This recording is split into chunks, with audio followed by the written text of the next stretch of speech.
பிரியமான தேவனுடைய ஜனமே, உங்கள் அனைவருக்கும் என் அன்பார்ந்த வணக்கம். கிறிஸ்துவின் நாமத்தினாலே இந்த வேளையிலே அப்பா என்று அவருடைய பாதப்படியிலே அமர்ந்து அவர் நோக்கி கூப்பிடும்படியாகவும் அவருடைய சத்தத்தை கேட்கும்படியாகவும் கர்த்தர் நம்மை தெரிந்து கொண்டிருக்கிறார் என்று நாம் அறிந்து கொள்ள வேண்டும். இந்த வேளையிலே கர்த்தர் என்ன வார்த்தையை கொண்டு நம்மோடு பேசுகிறார் என்று பார்த்தோமானால், சங்கீதம் 107 அதிகாரம் 41வது வசனம், எளியவனையோ சிறுமையிலின்றி எடுத்து உயர்ந்த அடைக்கலத்திலே வைத்து அவன் வம்சங்களை மந்தையை போல் ஆக்குகிறார் என்று சொல்லப்பட்டுள்ளது. கர்த்தர் எளியவனை நினைவு கூறுகிறார். எளிமையான வாழ்க்கை வாழ்ந்து மிகவும் சிறுமைப்பட்டவர்களாக உலகத்தார் முன்பாக காணப்படும் பொழுது அவர்களை கர்த்தர் உயர்ந்த அடைக்கலத்திலே வைத்து அவன் வம்சங்களை ஆசீர்வதிக்கவே ஆசீர்வதித்து பெரிய மந்தையை போல பெருகச் செய்ய வல்லவராய் இருக்கிறார் என்று நாம் உலகத்தில் இருக்க மேன்மையை குறித்து சிந்திக்கிறோம்.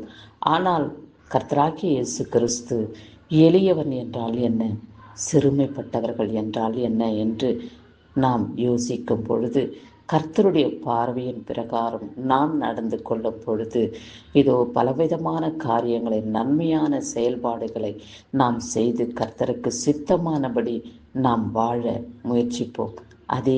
அந்த கர்த்தருக்கு சித்தமான காரியங்களை நாம் செய்து கடந்து வரும் பொழுது மனிதர்களால் நாம் இகழப்படுவோம். மனிதர்களால், ஜனங்களால், உறவினர்களால் தூஷிக்கப்படுவோம். ஆனால் ஆண்டவராகிய இயேசு கிறிஸ்து நம்முடைய நினைவுகளையும் சிந்தனைகளையும் செயல்பாடுகளையும் அறிந்து உயர்ந்த அடைக்கலத்தில் வைக்கக்கூடிய தேவனாக நமக்கு அவர் வெளிப்படுகிறார்.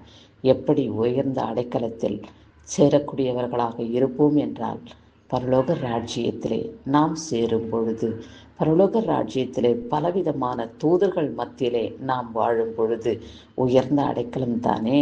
அப்பேற்பட்ட வாழ்க்கையை நாம் அறிந்து கொள்ள வேண்டும். இந்த உலகத்தில் காலங்கள் கடந்து போகிறது, நாட்களும் கடந்து போகிறது.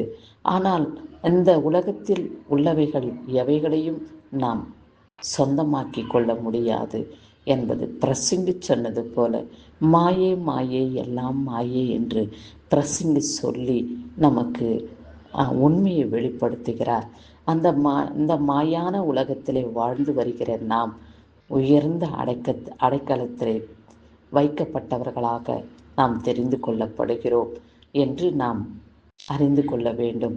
ஆண்டவரே, என்னை நீர் உம்முடைய சமூகத்திலே சேர்த்து தூதர்களோடு கூட சேர்ந்து துதிக்க ஸ்தோத்திரிக்க உயர்ந்த ஸ்தானத்திலே வைத்து என்னுடைய வம்சத்தை நீர் மந்தையை போல் ஆக்குகிறபடியினாலே உமக்கு ஸ்தோத்திரம்.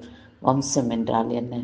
ஆவியின் பிரகாரம் பார்க்கும் பொழுது நாம் சத்தியத்தின் பாதையிலே கடந்து பலவிதமான ஆத்துமாக்களை கர்த்தருடைய வார்த்தையின் பிரகாரம் நடக்கச் செய்து அவர்களை பரலோக ராஜ்யத்துக்குரியவர்களாக மாற்றும் பொழுது அவர்களோடு கூட சேர்ந்து நாமும் வாழ்கிறோம்.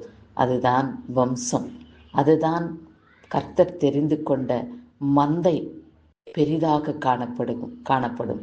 அப்படியாக இந்த பரலோக ராஜ்யத்துக்குரிய மேன்மையை பெற்றுக்கொண்டு பலவிதமான ஆத்துமாக்களை கர்த்தருடைய மந்தையிலே சேர்த்து நாம் அவருக்கு சித்தமானபடி உயர்ந்த அடைக்கலத்திலே வைக்கப்பட்டவர்களாக நியமிக்கப்படுவோம்.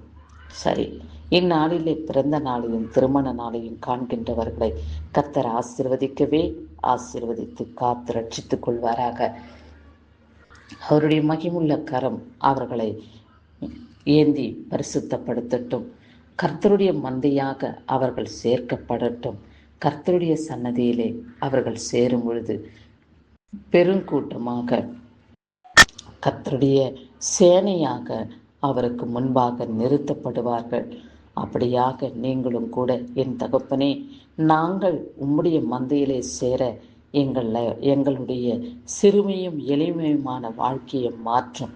இதோ கர்த்தரே, இயேசு கிறிஸ்துவுக்கு பிரியமில்லாமல் வாழ்வதே, அவருக்கு சித்தமில்லாமல் ஜீவிப்பதே எளிமையும் சிறுமையுமானவைகள்.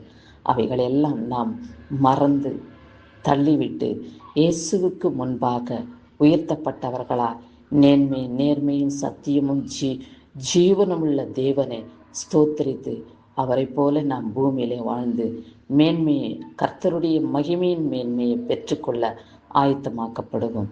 கிறிஸ்துவுக்கு சதா காலங்களிலும் மகிமை உண்டாகட்டும். ஆமென்.